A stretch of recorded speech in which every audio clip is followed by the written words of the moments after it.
ദൈവജനത്തിനെതിരെ നടത്തുന്ന രാഷ്ട്രങ്ങളുടെ ഗൂഢാലോചനയെക്കുറിച്ചാണ് സങ്കീർത്തനം 83 വിവരിക്കുന്നത്. ശത്രുക്കൾ ഇസ്രായേലിനെ തുടച്ചുനീക്കാൻ തന്ത്രപരമായി ഗൂഢാലോചന നടത്തുന്നു എന്ന് സങ്കീർത്തനക്കാരൻ പറയുന്നു. അവരുടെ സ്വത്വവും ദേശത്തിന്റെ ഉടമസ്ഥാവകാശവും ഇല്ലാതാക്കാൻ ശ്രമിക്കുന്നു. ഈ വാക്യങ്ങൾ മനുഷ്യരുടെ എതിർപ്പിനെ മാത്രമല്ല, ദൈവത്തിന്റെ ഉടമ്പടി ജനതയ്ക്കെതിരായ ആഴത്തിലുള്ള ആത്മീയ ശത്രുതയെയും വെളിപ്പെടുത്തുന്നു. രാഷ്ട്രങ്ങളുടെ സഖ്യം ഒരു ലക്ഷ്യത്തോടെ ഒന്നിക്കുന്നു: ദൈവം സ്ഥാപിച്ചത് നശിപ്പിക്കുക. ഇസ്രായേൽ നേരിടുന്ന നിലനിൽക്കുന്ന എതിർപ്പിന്റെ യാഥാർത്ഥ്യത്തെ ഈ ഭാഗം എടുത്തുകാണിക്കുന്നു. ദൈവജനം വലയം ചെയ്യപ്പെട്ടേക്കാം, പക്ഷേ അവൻ അവരുടെ സംരക്ഷകനായി തുടരുന്നു. എല്ലാ നാശപദ്ധതികൾക്കും എതിരെ തന്റെ വാഗ്ദാനങ്ങൾ സംരക്ഷിക്കുന്നു.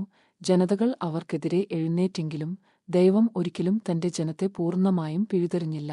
അവൻ ശിക്ഷണം, ചിതറിക്കൽ അല്ലെങ്കിൽ ബുദ്ധിമുട്ട് അനുവദിച്ചേക്കാം, പക്ഷേ യാക്കോബുമായുള്ള അവന്റെ ഉടമ്പടി തകർക്കപ്പെടാതെ തുടരുന്നു.